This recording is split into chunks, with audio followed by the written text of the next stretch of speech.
All right, hello everyone. Just gi- just give us a few seconds, give us a few minutes, and we'll get everything underway. Just doing some last little tech checks.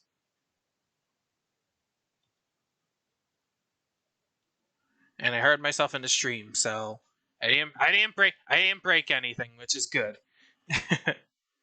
Always a good. All right, time to switch on over. All right. Hello, everyone.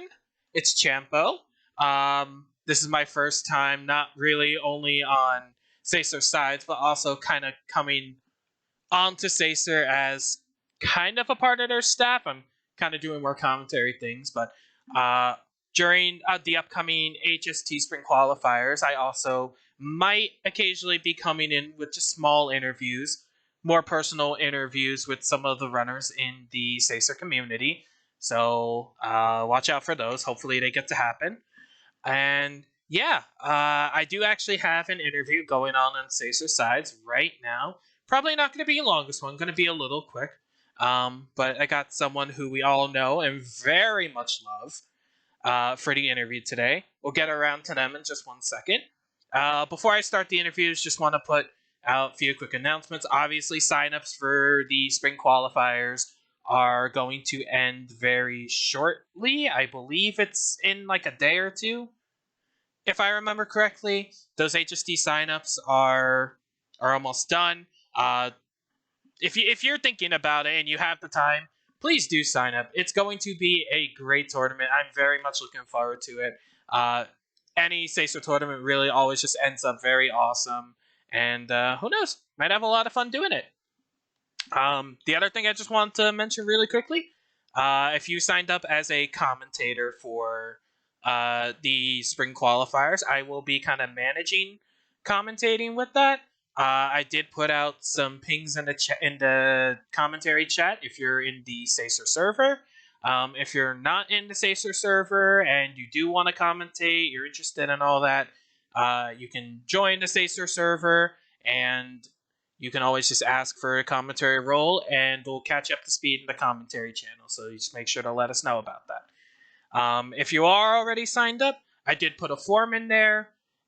It would really help me if you guys all filled it out because it's going to help me figure things out with availability and if we need backup commentators. And I don't want to keep constantly pinging the channel. I already feel bad that I've pinged the HSD commentators like twice now. So I try not to ping you guys all to death. So yeah. But all right. So enough stalling and all the announcements out of the way.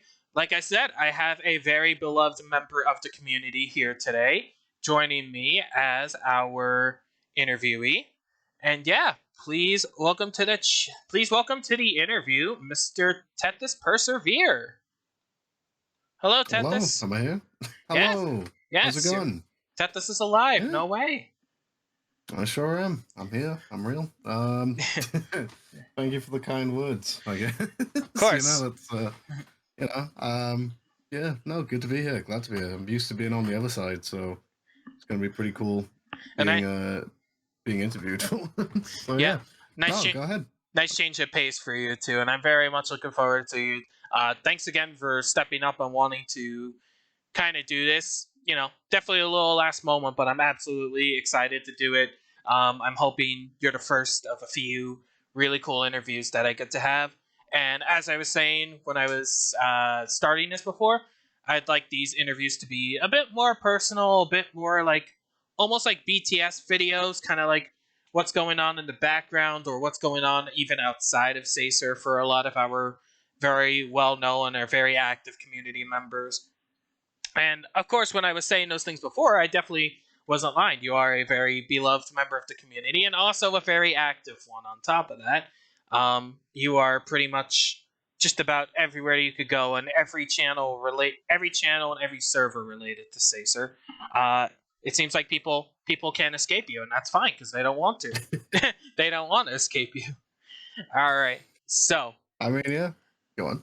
yeah, so just wanting to start off with the first question. So just to get the ball rolling and start, um, I'm sure most people who are going to end up watching this interview more than likely know who you are, but maybe just for like the future, maybe people looking Making back. me feel like a celebrity.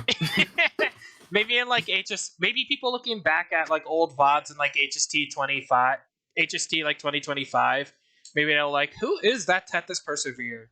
And you Oh know what? yeah, They'll have their answer it's all here. downhill 2 years from now. Oh my god, that's 2 years. Yeah, that's true. But yeah, so go ahead. Why don't you introduce yourself as a core Corsacer staff? Yeah, well, that's me. I'm Tethys. As Champo said, I'm a member of the core staff. I've been here pretty much since the beginning when it comes to, well, I wouldn't say, well, definitely since the beginning of SASA, but my kind of involvement with events stuff predates SASA a little bit because I was sort of around when the SA2 events committee was kind of getting its start. SA2 had done some events previously, but I think basically the timing method had been decided. There was a whole uh, period of time where events were kind of off the table because that needed to be sorted first. And when it did finally get worked out, we basically, rather the moderators decided that they wanted to have a dedicated events committee, and so a couple people got involved. A couple of eager folks, some names you might recognize like Drum, Seafood, uh, Stella was there. I can't remember who else was there initially to start with, but I remember it was actually Blug who was the one who pretty much got me to sign up because I was already involved in a few things at that point. I think I was an IL comp manager, and I was also a verifier at that point, I think. And so pretty much basically Blug signed up, and I was kind of like, I don't know, do I want another thing on my plate? And Am I maybe overstretching myself a bit thin? it's like But indirect she, peer she could, pressure. well, she convinced me. She sort of like made it seem like it would be a good idea, and so yeah, I hopped in, and that was kind of that. Then we went on to HSD 21, um, and then so on and so forth. Really, we had the Dark Story tournament, and then at that point, I think the Dark Story tournament was the last thing that we did before Sasa branched off, and so the event it was the Sonic Adventure era. SRCom was the name of the channel at the start, and we took a couple of weeks, if not months, I think, deciding to come up with a name, and eventually we settled on Sasa. All right, first, great first way. Yeah, English, Crystal Life. Great way to start the first interviews for my internet to explode. And honestly, I think we're back though. it might have not even been my internet. It actually might have just been my PC having a moment. Chose the perfect time. All right. But yeah, I think we're good though. sorry about that. But yeah, we're back. So let's see. What were we talking? We were busy talking about where you. Kind of going through the origin story. Yeah, you were going for like pre-Sacer going into Sacer's original like conception. Yeah, so basically, I think I was at the point. So we sort of settled on Sasa as a name, basically, because nobody else could come up with anything better, and it just kind of rung. We kind of ended up with that kind of working out. It makes sense. It caught Kind on of well. can catch on.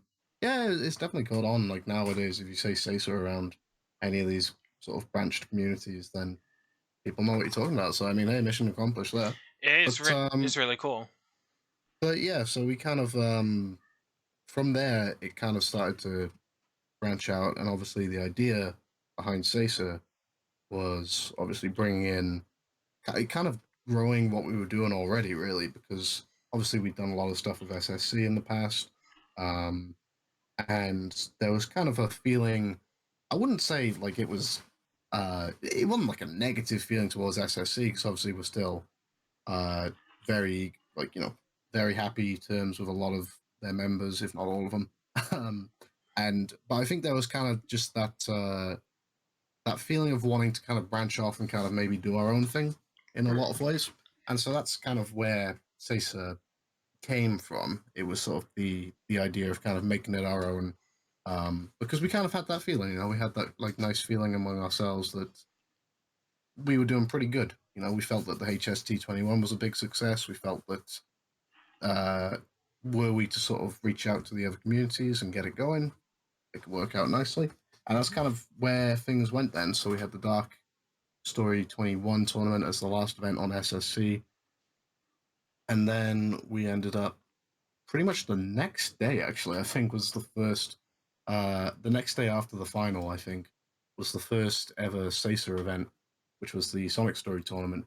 And so that's kind of where things kicked off, really. You know, we had Scoob, Alpha, and I think there were one or two others, but you'd have to forgive me. I can't remember who was on the Sadix team at the time.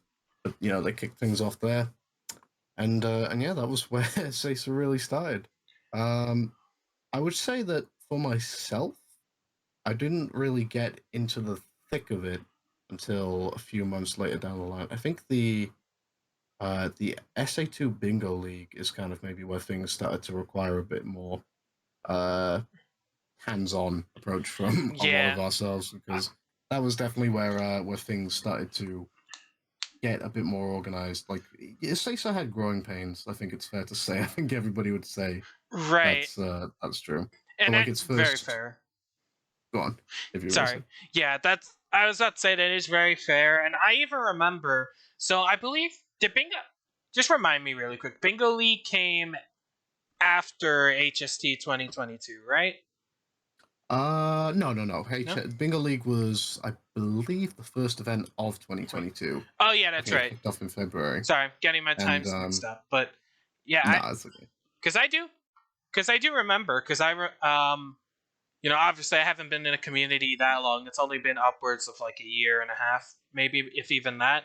Um when I first did join, I do remember the older like community speedrunning channel that used to be used. Mm.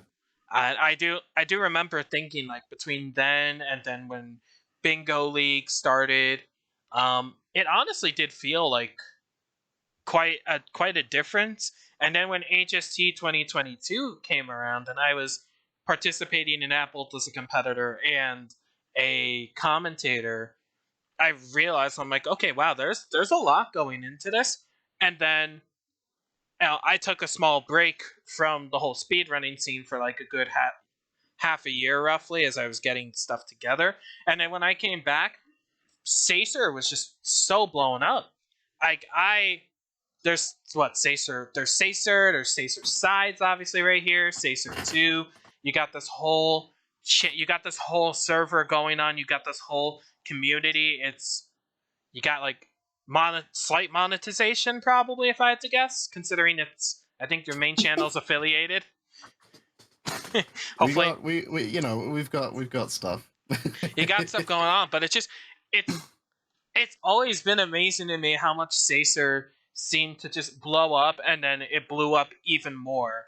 Just again, Oh, good. So just bear with me. Sorry, yeah, no getting a problem, knock at the. no problem. You know, considering that my internet blew up for a good few minutes, I think the least I could do is maybe give Tethys a few moments to answer the knock on his door. But you know, for anyone who wasn't around, uh, you know, again, I wasn't really too much around during the very beginnings of Sacer specifically, but I do somewhat remember the transition into it, maybe a little bit.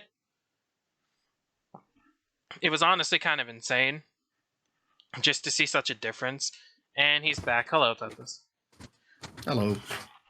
But yeah, I was just saying it was honestly a huge transition going from pre-Sacer era into Sacer, and now I feel like every time I just look over, Sacer is just getting better and better. We've got all these different layouts. We've got a ton of new people coming in left and right. We've got a whole bunch of different people joining in to help out in different areas. We got the art popping off. Shoutouts to JW, truly popping off. Also double shoutouts to JW. Sorry about your knee. Hope you feel better. But but Get yeah, well soon. seriously, got well soon. But yeah, Sacer is just it's really insane, and it's honestly it almost feels like it's telling a story where the original story was like, oh hey, these people wanted to break off from this, like no, not break off. You know, they wanted to kind of become their own thing based off of this original community. Not out of malice, just out of, hey, this would be a cool idea, and just to see it branch into what it's become so far, and that this is Yeah, and probably only the beginning. yeah, and then like definitely, as you say, the initial branch away was definitely more focused on just kind of giving ourselves a bit more freedom, I guess, Right. because obviously massive respect to SSC and all that and everybody involved there. Um, but there was definitely like a general kind of consensus among the community that I think certainly back then as well, it was kind of how do I put it? I wouldn't say like we're removed from that nowadays, but definitely back then it was very humble, if I were to say it. You know what I mean? Like it was very humble sort of beginnings to organizing everything and whatnot. It felt very much like the whole community was kind of in on it in a nice sort of way. Right, And so like like SSC, mm, like Sacer couldn't have existed without what SSC started, basically. yeah, that's basically yeah, that's just a matter of fact, really. Like, things got off the ground thanks to those events and thanks to those people who were chipping in and helping us out. Right. So, massive respect to them. And even still now, that like obviously I know SSC haven't had the most events in the world lately due to, well, I'm not sure what due to exactly, but every time they do pop up, obviously they deliver. I know Hib is doing his speedcast nowadays. Absolutely love Hib, great guy. And yeah, no, so it's nice that it's very nice that despite sort of the breakaway, I guess it's not really a thing where it's like it's you versus us. Like we're getting out of here and we're taking our things and we. It's more so just kind of like a nice little I don't know what the right word is. I wouldn't say subsidiary because we are our own thing, but it's nice that you've got SSC, you've got Sacer, and even with the bingo league as early as that, we were talking about maybe having some of those matches beyond SSC. So it's cool. It's nice like that, and it's definitely nice that Sacer has kind of grown to a point where it can basically stand alongside SSC, really, because SSC, I remember when we were starting off those Hero Story tournaments, especially on things like final days, like 100 plus people watching, and it was kind of like, wow, this is kind of this huge platform which we're lucky enough to be on, and it's really nice that Sacer has kind of developed um, into a similar sort of platform. Really, it's been really great to see through basically nothing but hard work of the community members. That's Right. that's really been the best thing. Right, and that is very cool, especially since I cannot stress enough how much Sacer just seems to keep growing, and what used to be like 100 viewers on finals, that's just like Sacer's. That's just like closer to your average now at this point. It's it's Well, I don't getting know about that. okay, but okay, maybe that's a bit of an exaggeration, but let's be honest. Sacer's average, whenever the main Sacer channel goes live, you kind of have people jumping in left and right from all over the community. You're Yeah, probably, it's definitely nice to see. if I had to ballpark it more, maybe averaging around the lines of maybe like 60 viewers at any given moment, 50 to 60. Yeah, it depends on the event really, Yeah. but yeah, definitely like as we mentioned, like on those final days or when it's like a big marathon run or something, like obviously it's not all about numbers, by no means. Right. The core thing with Sacer for me personally, at least, it's always been the community, just the people in the community having opportunity to enjoy these events, these moments of just coming together and working on things, participating in things, anything like that. But it is kind of also at the same time really cool to see just how many people are involved in that and are wanting to see that. So yeah, it's definitely nice that we've grown this much. But as I was saying, it's not been without growing pains. Obviously, when we started off, I would say maybe the first 6 months, maybe a little bit more of Caesar's life were, I wouldn't say like excessively rough or anything. It's not like, it's not like, I mean, we wouldn't be here if the start was that bad. But It wouldn't have survived this definitely, far. yeah, we were definitely learning a lot of things, definitely growing with a lot of things. But the fact that we kind of kept going and sort of kept looking at any sort of blips in the road from sort of an organizing standpoint or just anything really, anything that we can do better was always the idea. For myself, whenever I saw somebody hasn't had a good time with an event or somebody's feeling dissatisfied or something, um, for me that always kind of struck a chord of okay, well, we want to make it so it's better because the whole idea of this place, as I said, is giving people a bit of fun, really. It's never meant to be for me really taken that seriously. It's always been that kind of nice blurred line area, if you know what I mean, between a fun, good time and something which you can kind of get behind in a competitive sense. Right. It's that's always been the fun thing for me about this. You can either just have a good time, or you can be here for the thrill. Yeah, and it seems like even when it is more on the competitive side, because let's not beat around the bush. Some of the bigger events on Sacer, like HST, like all the qualifiers, which are very much like always looked forward to by pretty much most people in the Sacer community across the board. Like people who are entering those to some extent, it is for competition, but I think Sacer has done a very good job always promoting a friendly undertone to that competition. Hmm. So that's always been one of my favorite things. There is competition, and there can be that competitive drive, but it's never been to, or at least it really rarely has ever been to such an extent where it almost feels like it's getting like sweaty.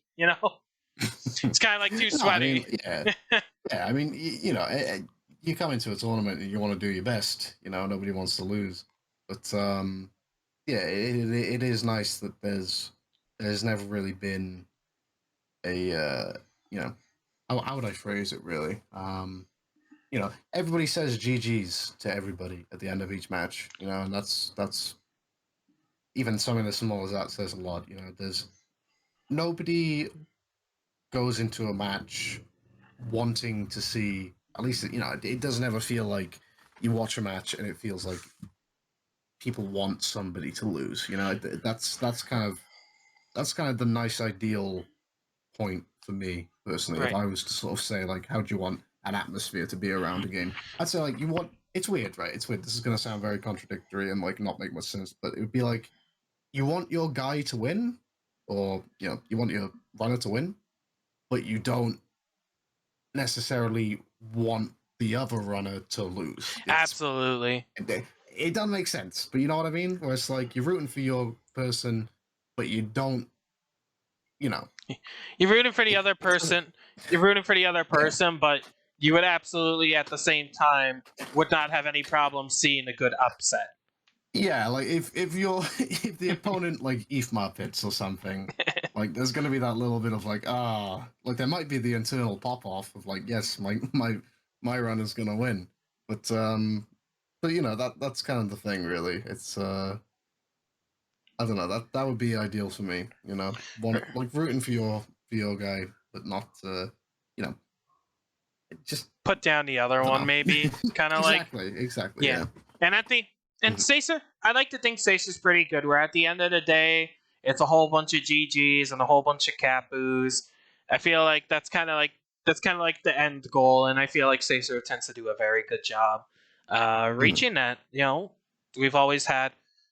I feel like Sacer's always maintained a very respectful kind of bare minimum for kind of like conduct, whether you're just a chatter or a runner or commentary stuff like that. So I think Yeah, I Sacer's mean that's the hope at the very least yeah, of this one. yeah. And even then, like where when and if there has been not as ideal moments, that's the thing.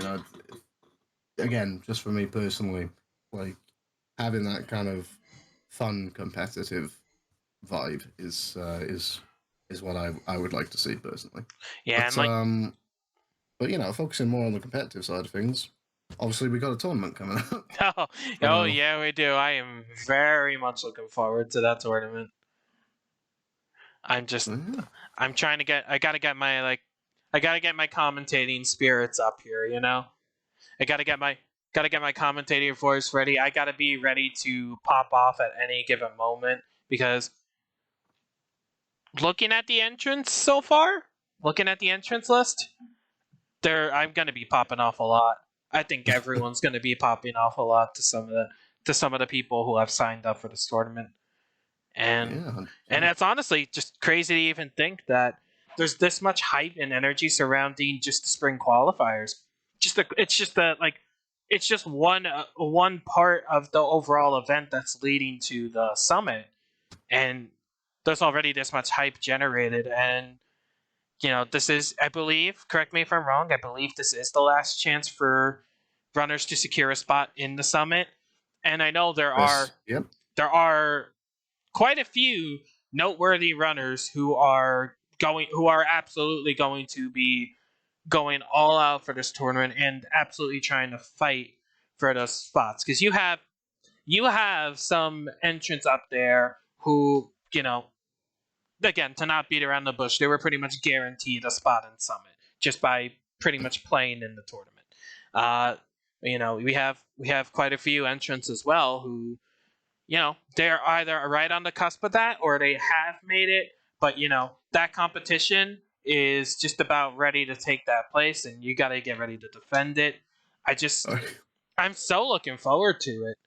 And I and now going back to what you said before too, there are definitely some people I would love to see make summit, but at the same time, I would not want to see anyone just barely miss summit. But Yeah, but that's the thing. at least the qualifier has still given, if someone doesn't unfortunately make it to summit, doesn't get or secure a spot, at least the qualifiers have given them a chance to have their not only have their fun but also show off the hard work that they've put into the speed run. So yeah. Yeah, absolutely, absolutely. And the whole like summit format has been an interesting one, really. Obviously, like we've had these free qualifier, or we're entering our third qualifier now, and it's been, it's been a different kind of approach to the tournament. Obviously, it was sort of birthed from the idea of, you know, HST 22 was massive. We had, Oh, I absolutely. think, like 200 matches or something like that, if I'm not wrong. Or We the amount of I I think if I I don't remember know exactly. correctly, we had almost 30 entrants, didn't we? Something Oh like that. no, I think we had much more. I think we had I something like, I want to say something like 50 entrants or something like. Man, I actually can't remember off the top of my head. this is only a year ago, and I was part of that. I feel like I Mm. should remember this. Yeah, I'm pretty sure we were like in the 50s if I'm not Yeah, wrong, but I might be. I I can't. It's a blur. It was definitely a high number. I remember that much. yeah, Um, I remember everything being scrambled, not scrambled per se, because there was organization, but when you have that many entrants and more than you mm, expect to, I can only mm. imagine the fear in all of the Sacer staff's eyes as they watch that number just slowly go up more and more, and you're like, It's oh shit. it's funny you say that actually, because like we were actually kind of pushing for it. Really, I think Oh, I we remember wanted it that. to be we wanted it to be a big tournament, so we wanted like as many people to sign as possible. And it was a great tournament. But I think afterwards we all kind of looked around and were like, I don't know if we can do this big a tournament, like routinely, so to say. Yeah. Um, and like, admittedly, maybe I don't want to say we jumped the gun there, because, like, you know, obviously switching things up and looking at things realistically, you know, prioritize our well-being. Let's not work ourselves to death. Um, but like, I think there is like, I could see another tournament somewhere along those lines coming back in the future. I could definitely see it with the right level of sort of organization and approach. Mhm. But for now, obviously, we've got this summit format, which we're trying out this year. And so far, so good, I would say. I would John's say it's sort of going well. brainchild. And it's been interesting, right? Because the part I've liked is sort of seeing different people with a bit more of an opportunity to come away with the wins in each tournament. Obviously, we had Katie win the last one, so repeat of 22. But seeing Dawn come away with the win in the first one up against Deku in the final, seeing Flood do so well in the um, last tournament was insane. I remember Especially a tournament like watching that that in losers bracket fall. run is legendary. Yeah, watch. Really just swept losers bracket from the beginning, made it all the way to finals, and man, I'm still upset. I'm still upset by that crazy gadget during Yeah, and Flub's run. I'm remembering the final. Like he really like took it to Katie as well. Like like Katie was considering sweating a little. Katie was sweating a little, I Katie, think. it's so interesting, right? Because like Katie, from sort of the start of HST 22, she had just looked like she had transformed to like a new like untouchable level. Like nobody could get near her, and like it was genuinely feeling like that. It like I'm it's funny to say, but like I root for the underdog a lot. Right. So like when you've got someone so dominant, obviously you sit back and admire it, but you can't. There's kind of that little bit of me that's like, oh, come on, I hope someone gives her some competition. Like in that sort of like sense, where it's like, she is insane. She is unbelievable. Like without a doubt, the greatest runner to ever touch the game. Oh, But absolutely. like, it would be amazing to see someone like put it to the test, because like, and that's kind of what we got, like obviously in that final, her against Flood, it was a tight matchup until at one point. Yeah. But yeah, seeing someone so dominant, it's incredible. But there's that part of me that really wants to see someone match it. Like you think of, Messi and Ronaldo in like football or something like that. You've got these two titans just making each other better, almost in a way. It would be cool to see. Right. And But Flub was close. yeah. Flub was very close too, because I remember I was sitting right here watching the race as it was happening, because he was for a little bit he was actually ahead.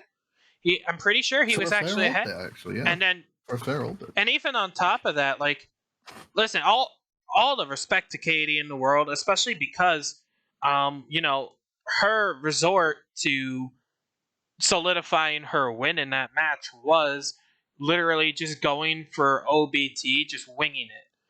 Because Oh yeah. I remember the post match interview. She said she originally didn't want to do OBT, but she broke her rule of not, of not wanting to watch the stream as she was doing the race, and she just decided to wing OBT. And not only that, but she got it first try, absolutely winging it, which just showcases the absolute raw energy that is Katie for. But Yeah, also, it was really interesting because like it was almost like it was how do I phrase it? It was like because Flood like gave it a go, right. but like when that OBT happened, it was kind of just like okay, okay, Like, all right, she's serious. She's serious about taking this you one know. home.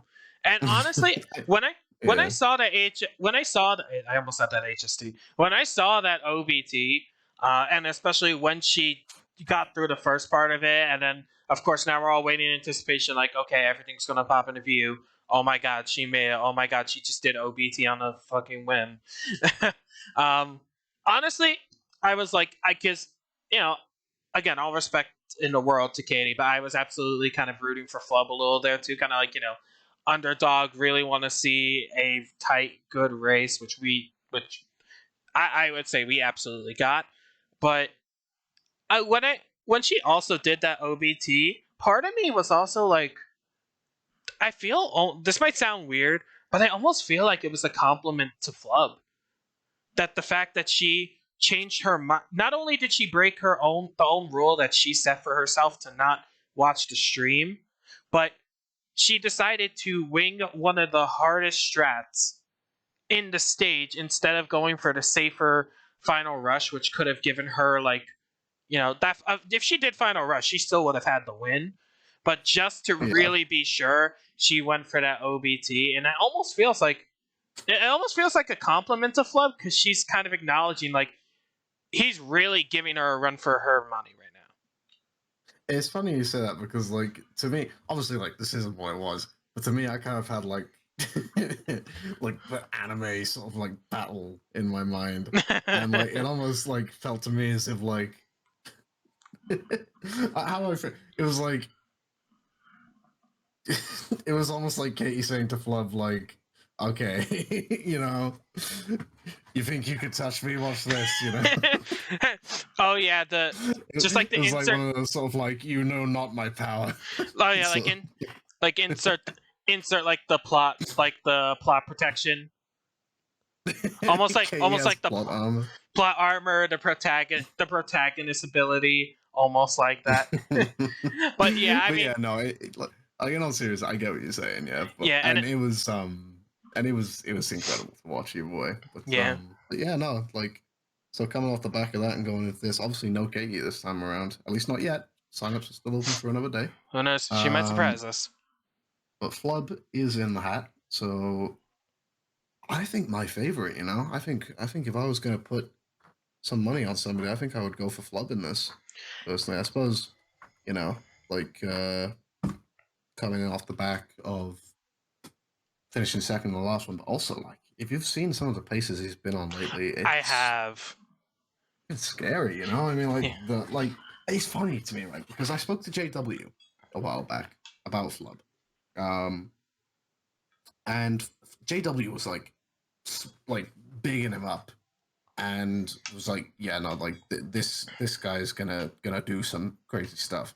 And like, Yeah. admittedly, for me, like I've always seen Flub as a really really good runner. It's Right. obviously across multiple games. But for me, I was kind of like JW was talking like, yeah, like 22, not 22. Like JW was like he could 21, like and stuff like that, like saying like these things, which sounded kind of extreme to me at the time. Obviously now, but this was like I want to say like 3 months back or something, maybe even Right. longer than that. Like this was a while back that like JW was saying this. So like call him the prophet basically. And I was kind of like, yeah, I mean like yeah, he is good, but like really? And he was like, yeah, really. And Flub like just started coming now I out stand here, swinging. yeah, now I stand here completely corrected. Like not that I was ever like, nah. I was just kind of like, wow, really? Like Yeah. I'd love to be no. proven wrong, kind of thing. Like I'd Yeah, absolutely like that love to sort of see thing. that. And And honestly, like, props to him mm, because he has. He really and had. yeah, Really has done that. and like fair play because like if you were to ask me like who am I would probably put Flub in like my top three active hero runners right now. Right, and Um, I even remember because I was watching him. I think it was just yesterday, where he was on 21 pace yet again, another 21 pace. I think it unfortunately died to just solely bad meteor herd RNG, if I remember correctly. Which mm, hate to see it, but like he keeps getting those paces, and I would honestly say it's not a question of if he'll get the 21. It's a matter of when. He's gonna do it. I I would put all my money in the fact that he will have a 21 soon. I think he will. I would if I was to put money on who the third 21 is going to be right now. Obviously not pressure, but like I I would veer towards Flub definitely. Like he's just looking better and better by the day. So yeah, 100%. Like when JW said he's gonna do some crazy stuff, he was not wrong. Yeah.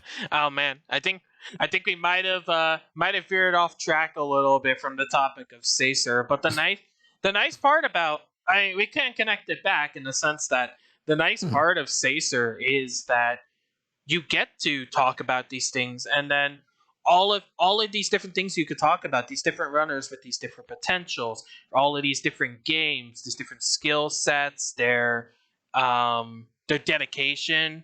It can all, it's one thing to talk about it, but they get to showcase it. It's not just tell about it, it's also show it.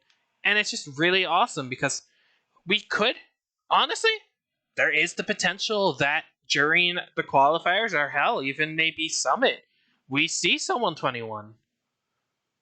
Who knows? If Could they're happen. I mean, I we've gotten the second one in the last few weeks. Like Aiden got the 21.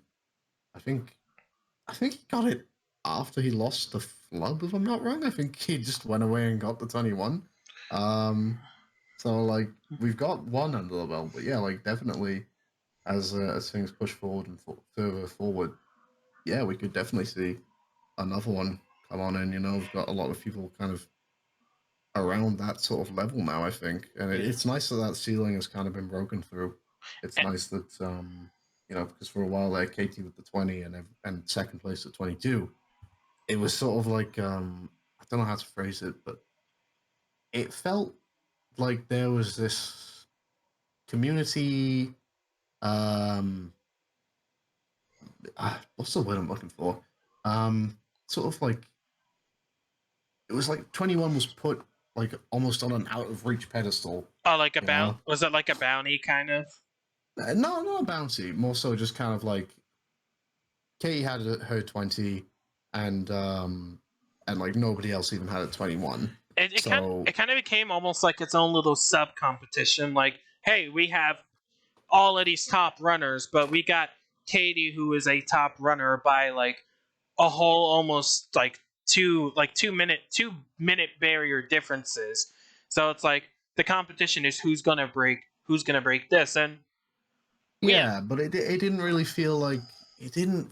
I don't know. Obviously, no disrespect to the people who were going for it because right, people were going for it, but it was weird. There was sort of this feeling that like nobody could do it, if you know what I mean. Like right. in a weird sense, because obviously people could do it. Like Dawn was grinding for it. Um, I think Tracer came back for a little bit, if I'm not wrong. Like there Yeah, had been a few names. Like yeah, people were going for the yeah. 21. Flub. Like that. I think Emerald still is grinding. I believe for 21. Mhm. But like obviously again, like no disrespect to him, but it was weird. Like 21 was kind of mysticized in a bit of a way. And now that someone has gotten it, it's nice because it feels like suddenly there's been this kind of uh, this kind of like burst of more and more people who you kind of look at, and I think probably maybe look at themselves as well, and are suddenly thinking like, yeah, there you go, like let's up the numbers. And I think probably by the end of this year, the end of 2023, I wouldn't be surprised if we have maybe like 4 or 5 21s. To be honest, I could definitely see that happening. Right, and You know, it's kind of like someone broke that initial barrier, and now that exactly, yeah. it's like they unleash. It's like opening Pandora's box, except just not nearly as much of a negative undertone. It's like now It's all of broken now the yeah, it's the broken the barrier. desire, the desire to get to that 21 is just unleashed now on all the top runners, and it's kind of like Yeah, it's almost like they're more motivated than ever to try and get that 21 because going yeah. going back It, to that example of Flub, like I've seen, and no disrespect, I've seen Flub, and like all of us, there's sometimes when you lose just that really good run that it's awful, it's yeah. devastating to the to the uh to the morale, to everything. And I've seen Flub lose 21 paces, and it hurts. But Mhm. yesterday I'm watching him, and he loses 21 pace, curses out Meteor Herd for like a few seconds, resets the run, right back into it. And it's just like, that's it. It's over and done with. We're ready to do another one. And I'm just Mm. like, honestly, good for you. Like, Yeah, I that's like a another really thing good about one. Flub. I've been really impressed with just like the growth in the guy, to be honest, because like I think even he would admit that for a while that I don't know how to phrase it necessarily, but I think even Flub would admit that further back maybe had a bit of an easy time sort of getting this what's the word I'm looking for, getting disencouraged. I really don't know, but when the hard Discouraged, times yeah. hit, it was tougher. Discouraged, yeah, Yeah. by like tougher runs. But like now, like you just said just there, like come on leaps and bounds. Honestly, like I don't think there's a lot of people out there in the community right now with a better mentality when it comes to just drive than Flood. Yeah, I really would say that. I would honestly say that um because again, I mentioned it earlier and I'll mention it again. I took like that 7 month break from not just speedrunning in general, but also kind of the community. I didn't really interact with anyone much. I wasn't very involved. Anything might have popped in here or there, but for the most part, I really didn't know what was going on. I feel like something between then and now just changed. Just the community overall. has had such a better has had such better morale about getting like a 21. Like, yeah, you hear SA2 runners always complaining about how this game is made out of duct tape and glue, and it is. No one is denying that, but I feel like it's kind of like okay, we're gonna vent about that for a few moments, and then we're gonna get right back into it, and we're gonna try it again. And it's just like that constant like, hey, we got this pace going, we can do it again, kind of thing. And Mm. there's just been such a more positive mentality shift in my opinion, and I would honestly probably I could I obviously don't have any data to back it up, but I honestly feel like Sacer probably could have played a bit of a role in that. Well, I mean, like, it's kind of a fact that some people tend to come out of the woodwork for these events. Like we see names show up and sign up that like otherwise, you know, they somewhat dormant, I suppose, and that's Right. always fun and exciting to see. Mm-hmm. It's if nothing else, it's fun to see people hop on in and kind of just be there. Even if not at the peak of Absolutely. their powers. It's kind of fun to see the names. It's fun to see people who you haven't seen in a while. It's just good. It's a good time. But definitely, like, especially when you see older runners coming back and like starting to implement newer strats, like that's always something that's interesting. Um, but also just kind of it adds something. Definitely, it gives you some motivation. Like for me personally, like I'm coming into this tournament, I'm not like currently pushing myself to PB point, really. Mainly because there's a lot of stuff to sort out.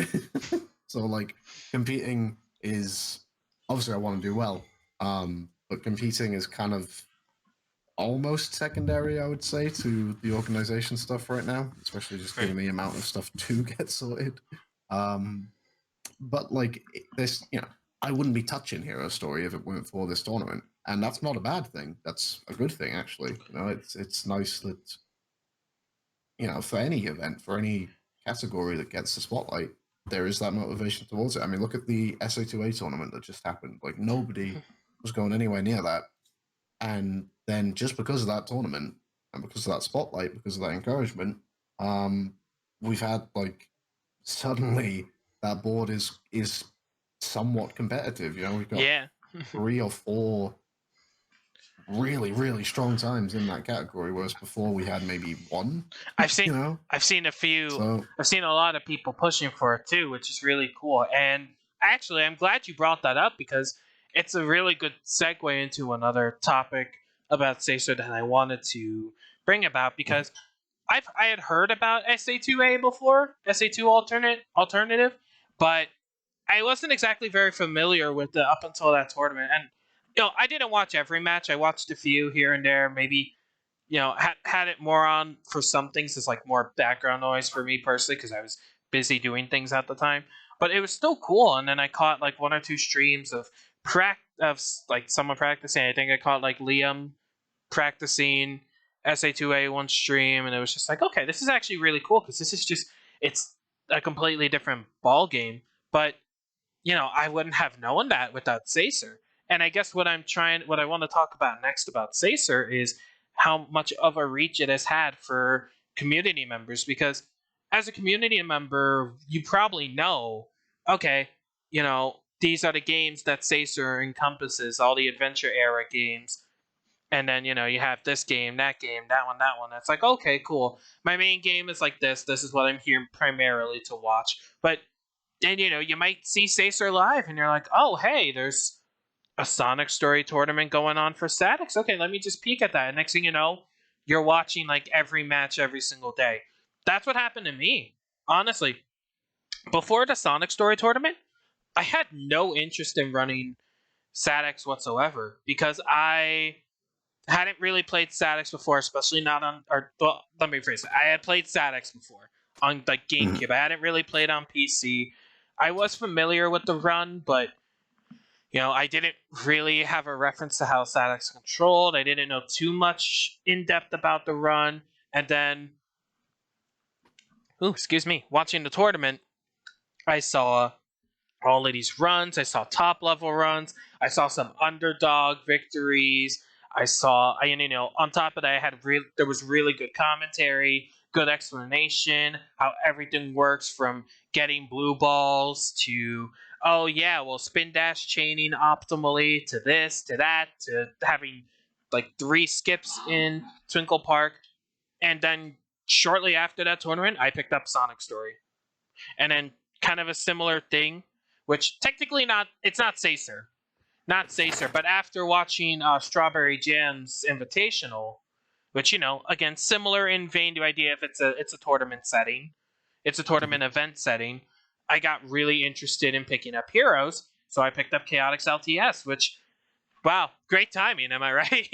Because now Sacer's going to be having a Yeah, Chaotix LTS event later in the year, so I'm yeah, gonna be July, I think. I'm gonna be practicing and signing up for that one. But Mhm. basically, what I'm trying to say here from my own perspective is Sacer has had a really good outreach to runners of not only showcasing other similar but still different enough games, but also Mhm.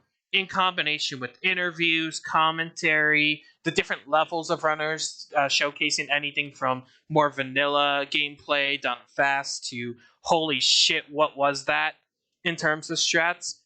It shows some of these runners a completely new world like myself. And I think Sacer has done a very good job showing up all of these different games and all of this outreach. And hell, it might have even helped each different like individual game community grow as a result.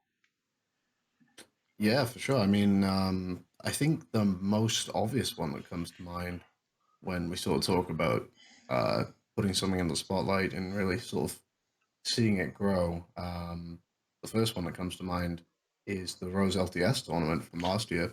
Mm-hmm. And like obviously that category in itself was seeing a lot of growth generally, but again, I think as you say, the tournament itself and the work that people put in, and it's funny because like even I dipped into Rose LTS for for a day or two, and it was fun, you know. But I definitely saw other community members like Adara jump in, Ace, Superior, a lot of people just going for it and giving it a real good go on on a category which you know kind of, if I were to say it, they're almost relentless with pushing it. I would say in a great way, in a really good way.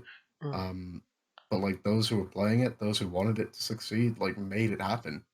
And so like as much as like I could sit here and be like, yeah, it's thanks to Sasa that it got big. Like that is the point. Sasa is the communities that are putting themselves out there, that are letting themselves grow and helping themselves grow, and like spearheading their own development. Really, So like Rose LTS was put on by the Heroes crew, and thanks to that, they get this platform, they get the spotlight, they get this opportunity to show not just what their category is about, but their entire game, their community.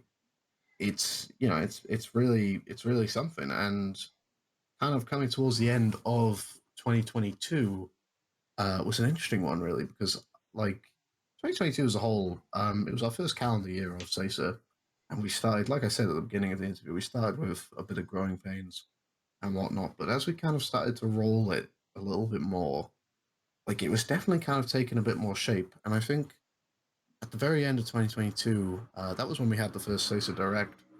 There's a car going by, very loud engine. You're all good. Um, like that was when we had this first SASA Direct, and it was interesting because that idea just spawned from like myself, I think Alpha and Scoop, maybe Spacebar was there as well.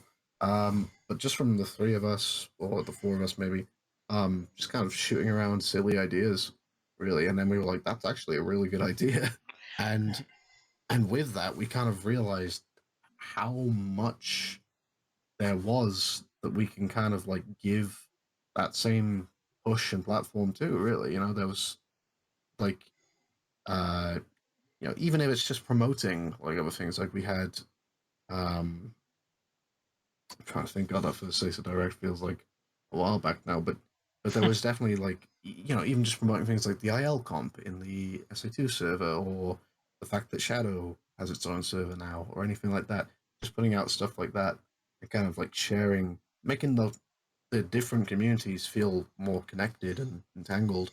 And then even like the classic community, we wanted to give a shout out to Joey and Babes with their Sonic and Knuckles tournament. It was a nice sort of realization of like, okay, wow, this goes pretty far wide. When Mm-hmm. it comes down to it, it's not just like, oh, we do a tournament every now and then.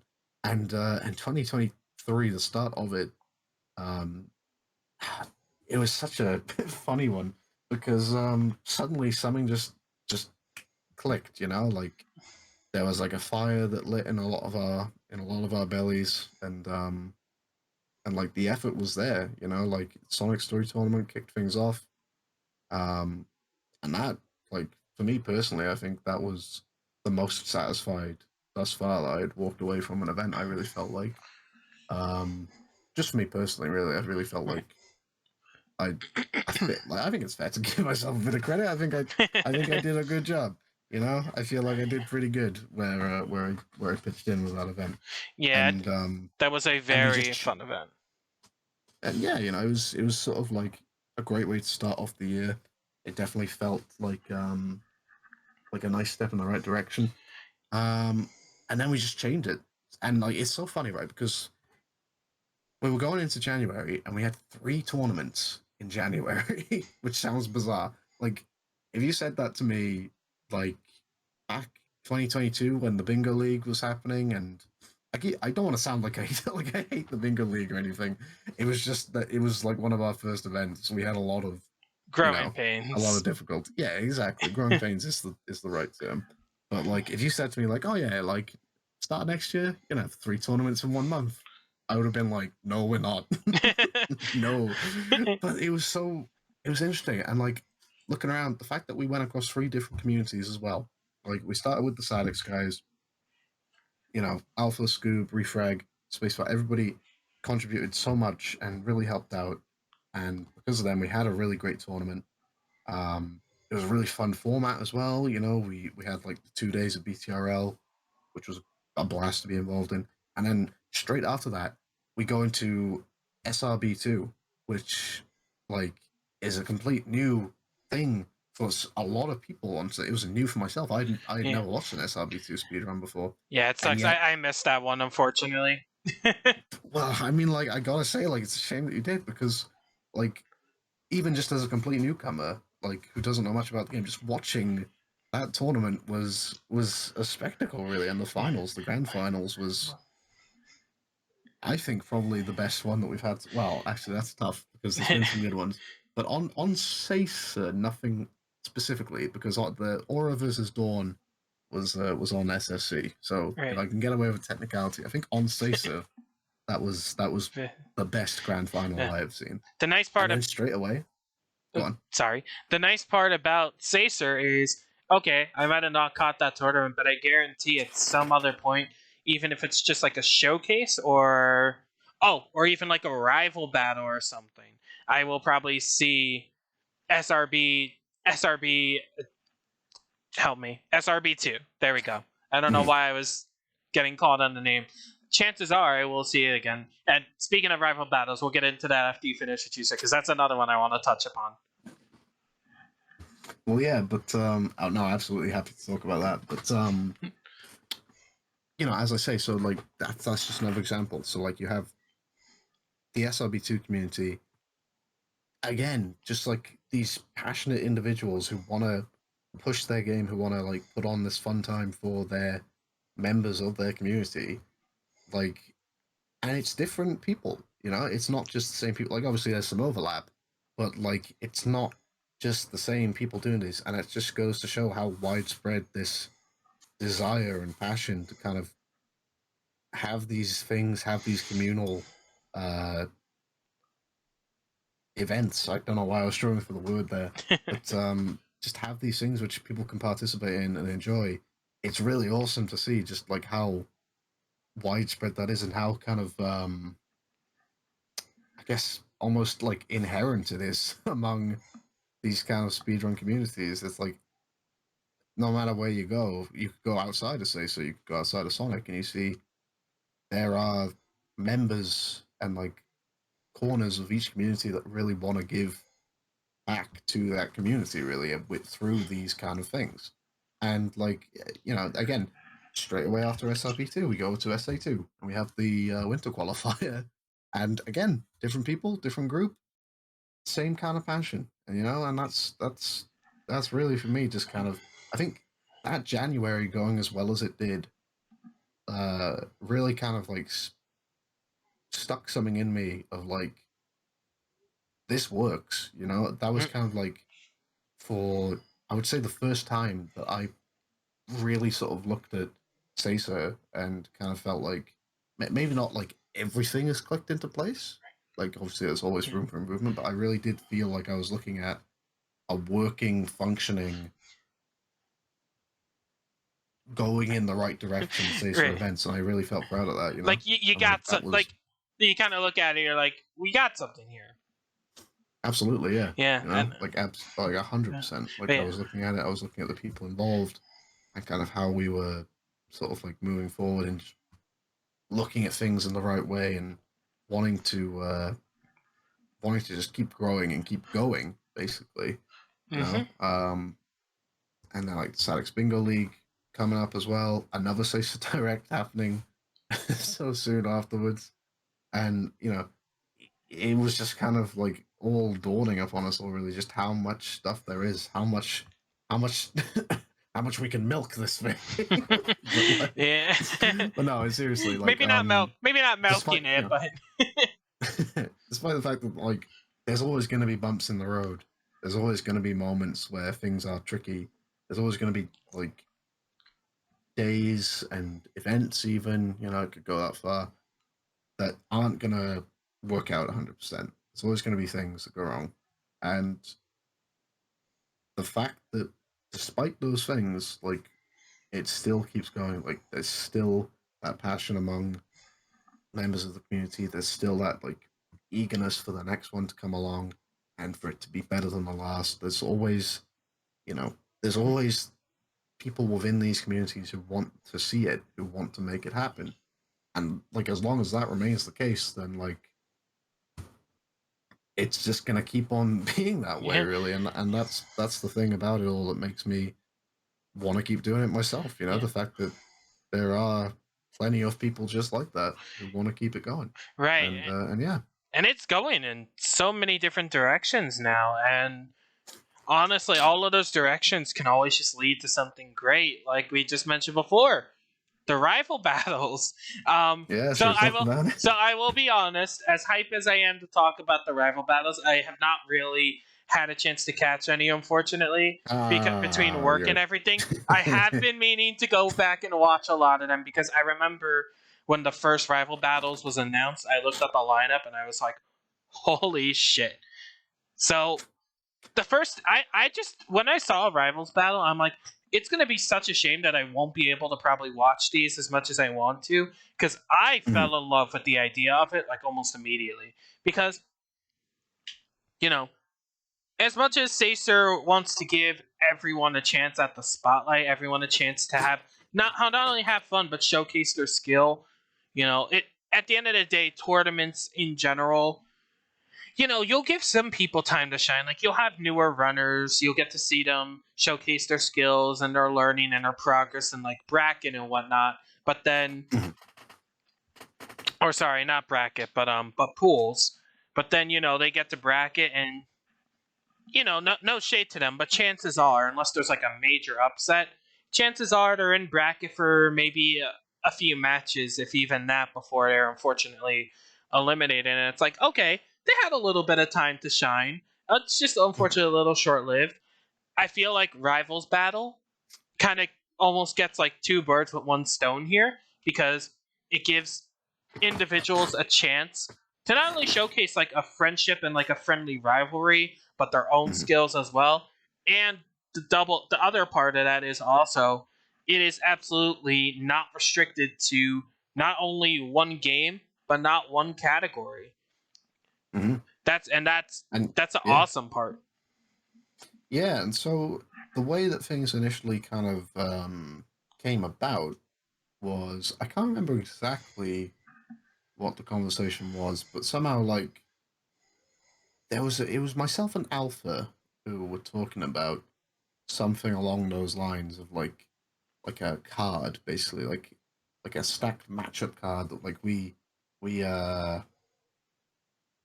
we like matchmake ourselves. We like hunt down what would be some cool things to see and kind of make it all happen together. Um, and like basically that was just kind of like an offhand idea, really.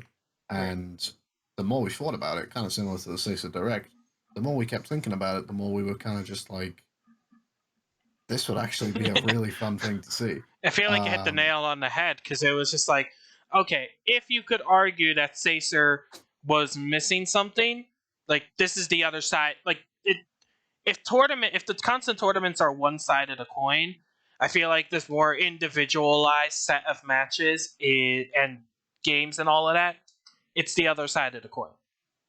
well, yeah. See, like the thing is with the tournaments, and the thing that I was kind of noticing for as much as I said like we had those three tournaments back to back, and I was kind of feeling good off of it. The fact of the matter is, tournaments are a lot of work. Oh, Tournaments absolutely. require a lot of hands on deck. They require like days of dedication to make sure everything's up and running, and you know they can only really cut. The fact of the matter is, there are going to be some categories that probably will never get a tournament, as like unfortunate as that is to say, Right. or if they will, it's not going to be frequent. It's not going to be for a long time. There's going to be a lot of stuff in the pecking order before that. Like, we're not going to get a big story tournament anytime soon, unfortunately. Big But fans are crying right now. Big fans are in shambles. maybe TVSS, I don't know, but like that's just kind of the way it is, unfortunately. And so, like, looking at that and sort of like weighing it all up, there were a lot of factors really that ended up going towards it all. One of the factors being, like we said, tournaments are a lot of work. It would be nice to give some other categories a chance to shine that won't get that opportunity in a tournament. The other factor being is it would be cool if we could maybe like have something like a smaller event to kind of scratch that itch without it being a week, 2 weeks, however long a tournament is normally. Mhm. Um, and then like thinking about it further, we kind of realized that one of the most exciting parts of tournaments, like you said there, admittedly, there are always going to be some matches in a tournament which, nothing's ever 100% guaranteed to go either way, but there are some matches which, you know, you could probably make a educated guess as to which way some matches are going to go. Um, Yeah. so like that's not to say that that's a bad thing. That's not to say that like tournaments are lesser for that. But the most exciting times of tournaments are when you see people of even skill go up against each other. Hmm. And that doesn't mean just top level players. That means just everybody across the Yeah. board. I So was about to like, mention. I was about to mention mhm, that too because I know rival battles is heavily. I think there have been a few rival battles so far that haven't necessarily been top runners for their, or if they have been like top runners for their respective game, they're not like the absolute tippy top. They're either like top or maybe even. Uh, I think they've just been kind of like reasonably almost like top runner getting up there kind of mhm. deal. I don't remember off the top of my head if you've had a rifle battles that's like more along the lines of two newer runners duking it out. Definitely. Well, that would obviously be like something that's like, again, that's kind of the idea. It's getting people who are going to give each other a good game. It's not just about let's get runner of Sonic Story, let's get the second best runner of Sonic Story, let's have them race. It's like in Rival Battles 1 we had Superior and Roby, who are both good runners obviously, but they're a little bit further down the board than say like somebody. I think at the time they were somewhere in the 30 range, if I'm not wrong. Hmm. And so like there you go. We're not just looking at like the top 10. We're looking further down, and even further down still. Like we could definitely see a match between 100th place and 101st place. Like, I'd be very fine to see Yeah, that, it's nice, because it would be a good race. It would be a good race between those two. and it's nice because it opens up that opportunity too. And after watching these rival battles, it could be really anyone who just looks at it and is like, oh, hey, maybe I could try and get on here with so and so because maybe this would make a good Yeah. race. Like, for example, I know that so I've been on my back on my SA2 grind lately. I've been Mm. I started You're gonna going make a case. yeah, started going for the 27, and I went for the 26. Now I'm going for the 25, and let's be honest, probably the 24 afterward. And I'm definitely not the only one. There's been some others who I've been trading a lot of places on the leaderboard with, and I remember at the time, Pippy NYC, me and him were joking a lot because we were kind of like egging each other on to PB. Oh, who would get to was it 25, was it 27 first, or just a PB I think first, and then it was like, oh, he's getting to 26 first, and then um I think every little step that we've had he's beaten me, which I'm perfectly okay with. Like, absolute props to him. But I was also thinking, I'm like, it'd be really cool to beat him to the 25. And I think that kind of friendly mindset is kind of what could drive something to eventually lead to a really good rivals battle. Because I know even Pippi mentioned to me, like, hey, do you think you and I would have a chance to get on like a rivals battle for a hero story to get the 20, like the 25, 26, since we're trading those places. It never came up aside from like a few times. I think it was mostly joking, but there was, and I'm sure Pippi too, there was a part of me that was like, actually, why not? We've been trading Yeah. places. It's either we've been trading places or we've been neck and neck. Like, I think at the, who was it? I think I was like a second. I have to check SRC now. I have to check because my most recent PB, I think I was so close to bopping him. I think I was off by. Yep, I was off of bopping Pippi by less than a second. I was roughly, yeah, our times have a loadless difference of 30 milliseconds. So I was this Good close God. to bopping him, and that was very funny because he came in my chat, or no, I sent him the PB when it happened, and we were laughing about it because I didn't know it was time off the top of my head, and when I checked it, I'm like, oh my god, I almost got it. So, and then I was like, hey, wait, maybe there is a reasonable chance I beat him to the 25, and I just can't get it out of my head, like that kind of really friendly yet competitive drive is just like, it's like placing a huge battery in a machine that needs it. Like, that's just the mentality that rival battles needs, and what I personally think makes the idea just so awesome. It's not limited, and it's just, we're going to go, for lack of better description, balls to the walls on this. Well, yeah, I mean, like, hey, case made. Definitely, that could be one that we see. Maybe further down the line. I don't know. We'll have to see. We'll talk to the folks. We'll see if it gets what an we can whip up. if it gets announced one day, you were here. Remember that. If you're watching, you were here. We'll see. We'll see. That's the thing, right? And that's like the cool thing is that there's a lot of really cool matchups out there, and with every single one, like another one builds. Like you might see, like in the most recent one, you've seen like, and that's why at the end of every race, I want people to like call people out. I wanna see what's next. Who do you want to call out? Who do you want to race? Right. Let's stir the pot a little bit. But like the thing is that the other thing that's sort of like going into like the concept of it was, you know, coming off the back of those three tournaments, like what were the most exciting days? What was the most like magic day of each tournament? It was mostly the finals days, right? So like when you've got these matchups which go to the wire, where you've got people, um like these are like the two who are gonna really give each other the most even match on Yeah. paper, I you think there know? were quite a few like final runs that were within within probably like 10 to 20 seconds of finishing Yeah, each other. It was just a tight race the entire way through. And yeah, exactly. Yeah. I gotta agree. If that is kind of the general idea of what eventually led to rival battles, that's a good place to start those tournaments, and Well, those moments were really hype. yeah. I mean, like, even just thinking back, like I mentioned earlier, with like Aura against Dawn. These one of the matches that live long in the memory. They're these like tight matches between like two runners who are you know level on paper, who are going to really sort of like put on a show, and you know, if you choose to watch any race, make it that one. For that tournament. Those standout moments where it's you can't take your eyes off it. You've got just the build up, the anticipation, just the race itself, and they just like they stick around. And so we were thinking the idea was how can we basically get that, but without all the build up of a tournament beforehand? How do we cheat the system? And Right.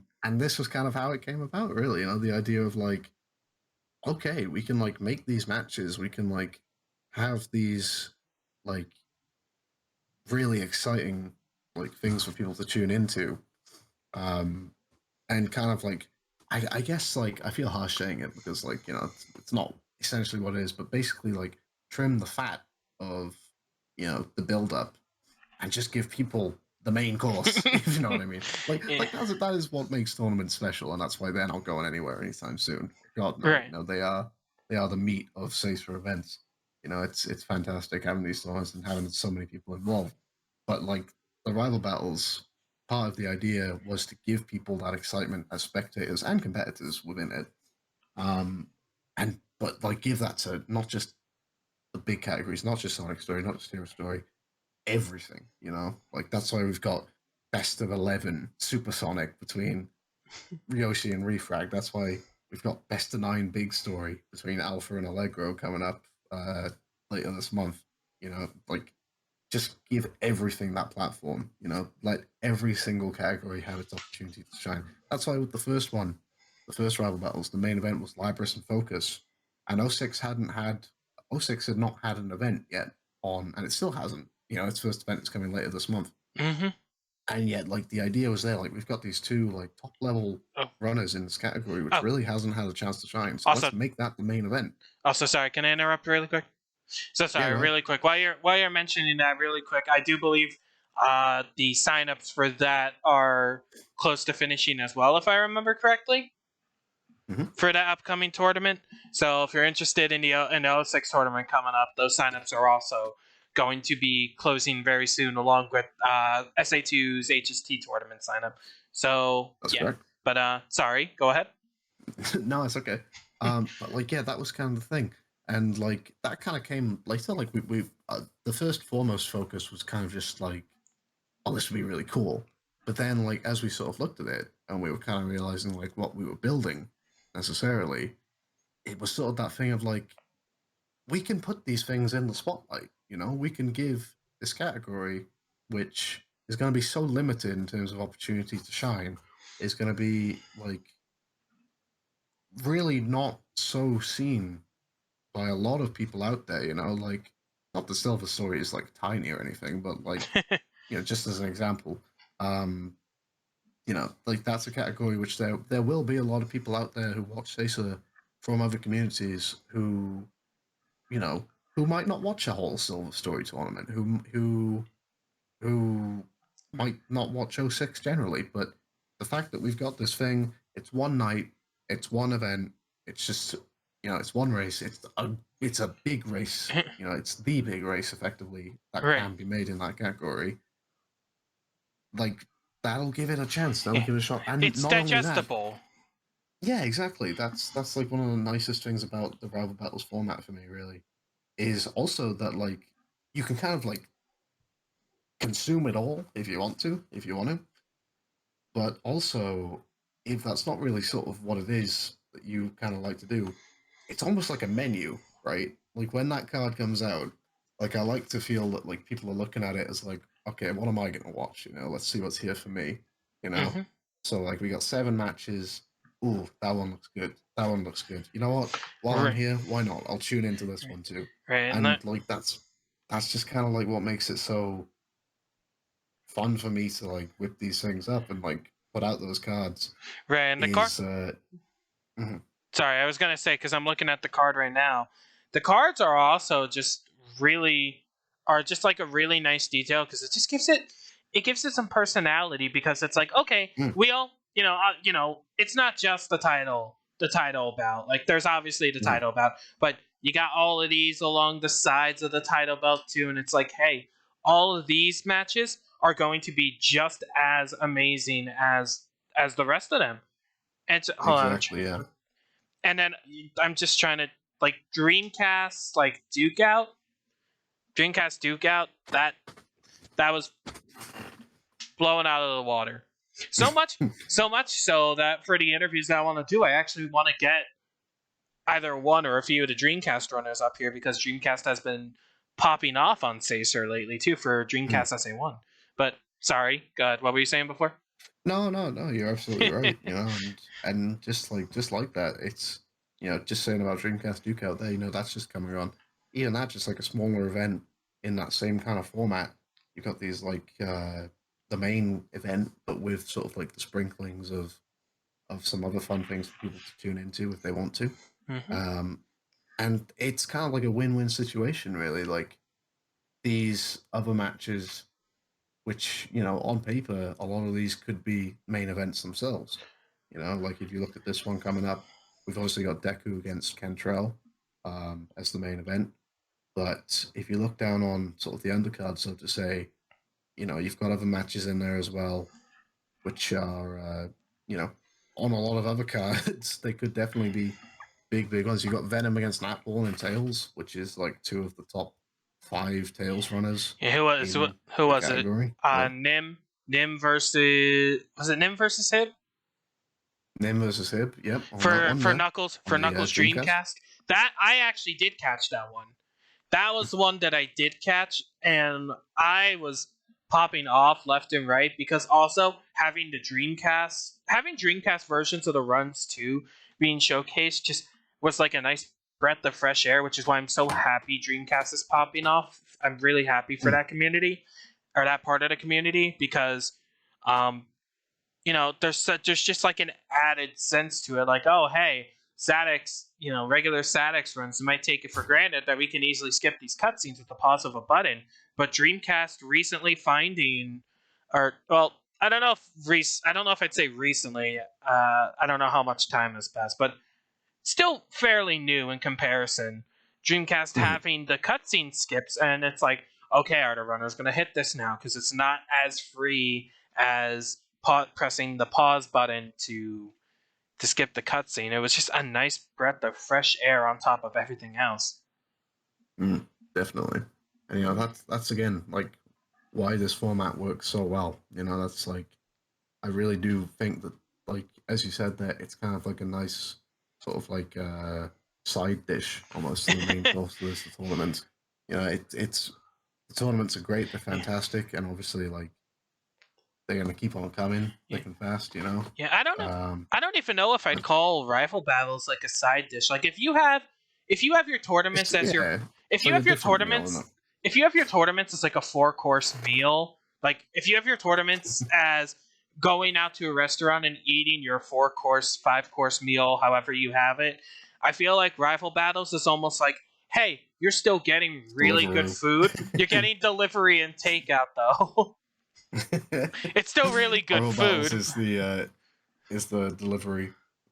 Yeah. It's the Uber Eats of Caesar. So Interesting. I hope But no, I like hope someone quotes you on that. but I get what you mean. But yeah, like I really do think that these two things running side by side, and with like the belt system as well, which I think it was a seafood idea, if I'm not wrong. I think Seafood Drum and myself kind of pieced that one together. If I'm not wrong, I'm not sure if I'm forgetting anybody. I think others have obviously contributed as well. I know Hmm. Wither kind of like came in with some advice. Hmm. Um, but yeah, like that. It's funny because that wasn't originally on the table. Like the idea behind Rival Battles originally was just these fun one-off events, maybe every month, every 2 months or so, and so forth. But then Seafood brought in the idea of belts, and I was like, oh, that's perfect. Like that's exactly what we need. Like that's exactly like how we build the storylines. That's exactly like how we build, you know, like what's the next match. That's exactly how we add that competitive drive to it while still keeping it as it is. It's brilliant. Like that is what we needed. And like the fact that we've managed to like come up with a system that works in every community, every category, brilliant. Like I really think that the rival battles has a long future ahead of it, and I'm looking forward to seeing just how it keeps on going. Yeah, Like I could watch. Hopefully someday, like it would be cool to get on there myself. But yeah. obviously, I you hope. know, I think rival battles have a long future too, and who knows? Who knows? I'm hoping maybe I'll get on there one day. Who knows? Maybe we'll see. And maybe maybe I have a it's pretty. 24 hero story by then. But It's pretty nice just even like hearing like people wanting to be on it, because like that's yeah, what I wanted. I right. wanted it to kind of like come out and like be this thing that like people can look at and be like, oh, I bet me versus this guy would be a good race. Or like, I wanna call out, or like they watch, say, like I don't know, let's say like someone watches uh any old match. Let's say Maeve versus Big Mikey in Right. the Shadow Race on this event. Let's say they watch that and they're like, I'm gonna get good. I could beat these guys. Like, and then they go off and they run Shadow, and anything can happen. But like Right. that's just the awesome thing. I've probably waxed lyrical enough at this point, but like giving these games the spotlight, being able to kind of like have it condensed into this digestible format, and having it just kind of like, what's the word I'm looking for? It's like renewable almost. I found it's renewable it feels Sacer like energy. it cycles itself. Yeah, Just because the really next one cool. leads to the next one, and so on and so forth. It's It's really cool. Like even great. now, like if you go back, we're looking at like Drum against Zephyr on a future card. We're looking at like Space has been going on his sort of like CAG sweep.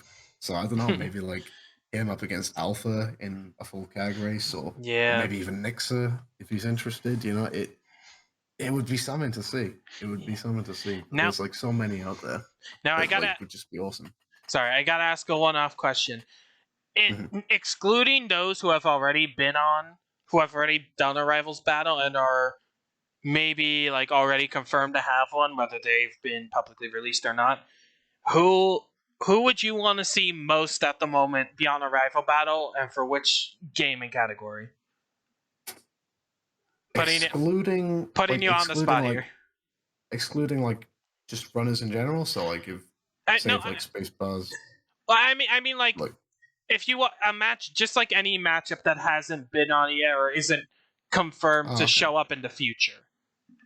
Okay. Well, I answered this question before in when I was speaking to Space and Pastor, and I said Yoshi against Alpha and Tails would be cool, but like for the sake of not repeating myself, I'll try and think of a different answer.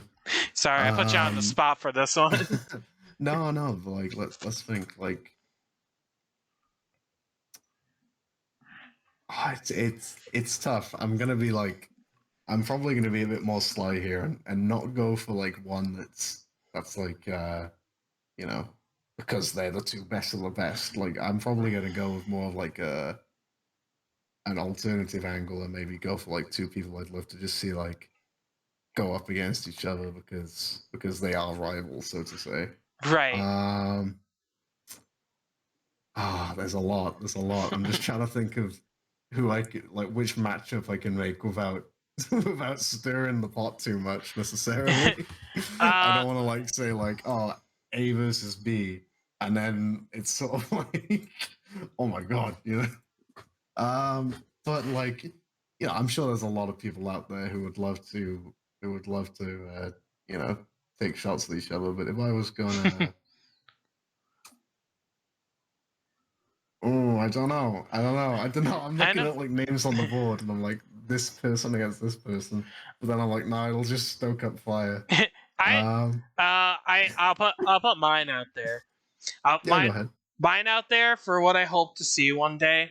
I know if I remember correctly, Soup's been on a rival battle already, right? Superior. He has, yeah. He played Soup is, Broby. but that was for Sadix. Mm-hmm. So I would want to see Hero Story, Superior, and Mazino. That would be good. Because those two, ever since they both started, they've been trading. They have been trading back and forth, and I know right now they're both kind of going PB/22 challenge moment. So honestly, I think that would make a pretty cool rivals battle one day if they were both interested. That would be my like, okay, all the plans that I have out the fucking window because I'm gonna watch this. It's God, do I say it? Do I say? Do you want to start a pot? Basically, start a pot. I think I would like, in all seriousness, I would love to get wages on one of these at some point, like because it seems like the kind of thing that he would definitely be up for. Like he's got the energy, he's got that sort of like pantomime villain kind of like status across a few communities. And in all seriousness, I think he would bring like a lot of fun and like a good show to the table. Oh, I agree entirely. The question is, who would his opponent be? Because, like I said, pantomime villain definitely has a few people who would be, who would be willing to take a shot at that. You got Yanamatics in Hero Story, despite the fact that mostly retired now, I think. Put him up against Savick. Do you know that's actually a shout. That's actually a really good shout. Savick is actually winning Hero right now. All right, once this goes on, okay. Once this gets posted, someone's got to send this to Savick. Savick versus AF wagers for Hero Story. I don't know if Savick would. I feel like Savick wouldn't be like. I don't know. Maybe I'm speaking. I can't speak on his behalf, but Savick against wages in Hero right now would kind of go hard. I think you just gotta like present it. Just gotta present it to him in like the right manner at the right time. He might. Who knows? He might be interested. I think we gotta make him an offer he can't refuse. I honestly do think he'd probably enjoy it, but you never know. I think that would be a good. That's actually such a good shot. I was like looking at like who would be a good opponent. I was thinking maybe like Scoob in Sonic Story. They're right next to each other. Right. But like Savick against wages for Hero Story. Right. That's so like out there as well, because obviously Savick's been the Dark Story guy for so long. But like he's been on his Hero Story grind lately, though. Yeah. I do think. I tell you what, that's the dream. I think they would both put on a really good show, especially like best 2 out of 3. I think they will both do a good job. Imagine the interview. That would be insane. If it were, not only that, but imagine if a rival battle between those two made it to round 3. I swear, if anyone did predictions for it, if anyone did like Twitch predictions through it, I think everyone would be so invested in it. God, that I'm just thinking about that now. I may have to make a few phone calls. I may have to speak to the right people. I may be a new Sacer staff, but I do my job diligently. All right, but that'll be something. Nothing's confirmed. Nothing's confirmed. Just ideas. Just two bros tossing ideas around. But Savick against wages. Yeah, that'll be main event. 005. But I don't want to keep it too much longer because I do know it's getting late up there. But there is one more question that's on my mind, which is technically not Sacer involved, and technically you're not, as far as I'm aware, anyways. You're not involved in that. Obviously, so Pace had Pace's announcement of having the first ever in-person SA2 event. We got what I think like 7 of the top 10 runners out there going to pretty much be duking it out and seeing how that goes in pace. Hopefully, I'll be there in person for that. I'd really love that. Oh, let's go. I'm hoping. We'll see. But now I'm curious. Obviously, this event is going to be probably huge. First, not only is it being put on a platform like Sacer, or say, help. Not only is it being, GSA. not only is it being put on a platform like Pace, but on top of that, it's the in-person event. You're gonna have a bunch of these top runners actually there together. It's just gonna be huge. Do you think that event might have some sort of impact on Sacer? Do you think it might draw in a potential crowd for Sacer?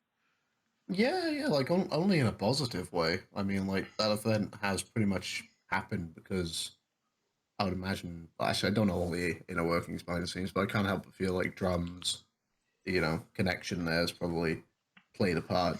So, like, kudos to him for getting that going.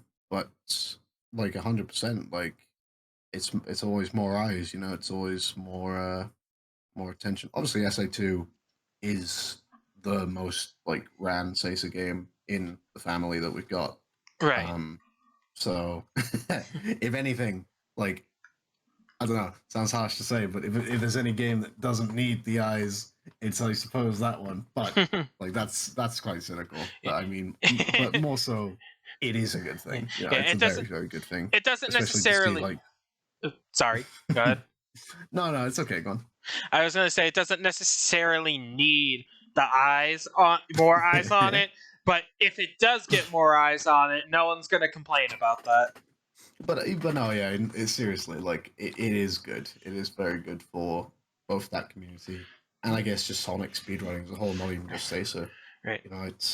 It's a good thing to kind of have the fact that it's that many top level runners as well means it's going to be a great spectacle. It's going to be a lot of really awesome things for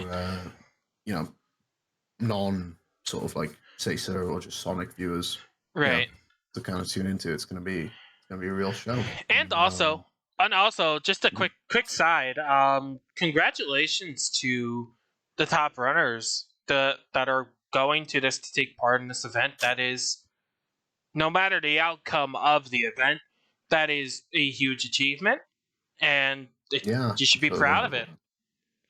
And who knows? Shout out Aiden, representing Wales, going all the way out there. No way, Wales is real. Let's go. Got a shirt. Of course.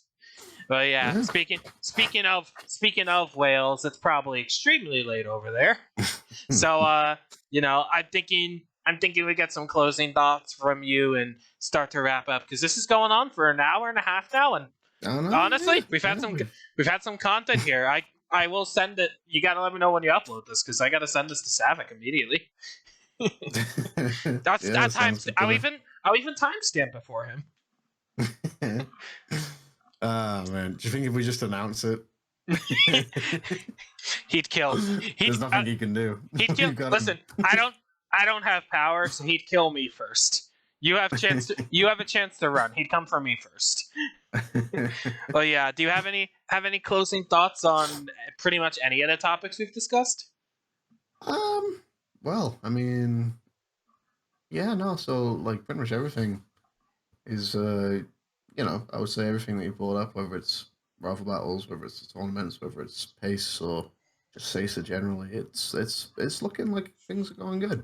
I would say above like any challenges, any sort of like, tests or things that'll require those little bit of extra work on some days. Like, like I would say that personally for me, I'm very happy with the direction that things are starting to go in, starting to swing in. It's really awesome seeing just there always being so many willing and awesome people to come on board and make things as they are, as good as they are. Yeah. Seeing Sacer popping off as much as it has was kind of the reason I wanted to step in and help. I didn't even realize that. It's like, I didn't even realize you guys really needed anyone for commentary. That just happened to be something I was like, okay, I actually like doing commentary, so this could this could work out, but I was just kind of like, I kind of want to be a part of this. Like, this just Yeah, seems to be it's like a going nice really domino cool. effect, you know. Like the more people chip in, the more people want to chip in. You know, it's funny like that. Yeah, big Um, shout outs to the whole Sacer crew. Honestly, making yeah, absolutely. they're making the dream come true. And hopefully, like it just keeps on going. You Yeah, know, I like hope. Hopefully, I'm I can do. very optimistic. I'm looking forward to doing my part to that dream. Absolutely. You know, I'm optimistic about the future. And oh, excuse me. You're good. Uh, but yeah, to wrap things up, I would just say, yeah, no, it's been a real pleasure. You know, like I said, it was fun being on the other end, and it seems like I got a lot to say when I get the chance because we have been here Right. for like an hour and a half now. Right. So And we've had some yeah, really no, fair play. we've had good discussion too, and I've really taken a liking to having the interviews here on Sacer Sides. I think it's given it. Mm. I think because again, the original idea for these more personal interviews was just honestly to be like 7 to 10 minutes. But I'm kind of realizing now, I'm like, that honestly might just not, like, you can probably cover a topic there, but like, why only cover one topic? We've covered, we had Sacer as an our umbrella here, but we've covered so many topics within that umbrella. So I'm kind of taking a liking to this format now because I just, there's just so much to be talked about and so much to learn too. A whole hour and a half worth, and maybe an extra 10 minutes on top of that. My internet hadn't crapped itself. Yeah, and you know, it's really nice. It is nice just kind of being able to kind of sit down and put it all out there. Really, you know, it's nice. Kind of, it's weird. It's like obviously, you know, it's all happening, it's all going, but it's kind of nice to kind of sit down and just kind of talk about it, really, you know, and explain sort of. I just think about it, really, I suppose. You know, just all that stuff. But yeah, Yeah. it probably is time to get things wrapped up. Yeah, absolutely. So thanks again for wanting to do this. It really has been a blast. I'm honestly, I probably will just watch this entire thing back at some point too, because I'm like, we talked about a lot of really cool topics, and I hope a lot more people, at the very least, skim through the video too. Just go to like different topics. I think it'd be really cool, really informative, and it's just honestly, it's something different. Like, it's still Sacer, but it's not all this huge competitive stuff going on. It's just we're sitting, we're talking, we're having a good time. Absolutely, yeah. All You right. know, that's what we're here to do. Yep. But So yeah, so with that, I think I'm going to be ending. I don't. Yeah, I don't think there's any point in rating. I don't know if anyone's live. why not? Let's do it. Let's raid. Okay, if you want to raid, I think you have to be the one to do that. I can do it. What we Yeah. got? All right. Let me check. Let's check the list here. Let's see who's up and running. Let's see. We have a few options here that I could see. We got a lot of SA2 grinding going on here. We got Let's go. we got Jazz Ensemble. We got Pippi, KPL, Strawberry Jam. Let's see. Lab is doing Silver Story. Big I'll Mikey's tell you what, Big we Mikey's mentioned him friends. earlier. Let's go give Pippi the raid. I'm thinking we give Pippi the raid and we call him out. Yeah, honestly, I'm down. Call here. We need the raid message though. The good raid message. Oh, no, They do the hip Pippi for just like a clickbait title, like Pippi for rival battles. Hip Pippi. I'm just realizing that I need to sign in on the Sacer sides again. That's Hang on. that's beautiful. So maybe like here, Pippi. I now have to verify with two-factor authentication.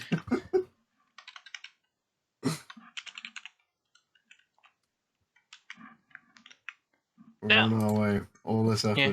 just for two-person we could just do something like that. Just Pippi for rival battles when.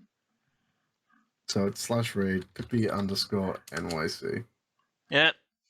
So for the 2 or 3 people who are watching live, have fun in Pippi's stream. Give him all the love, and hopefully we get him on rival battles.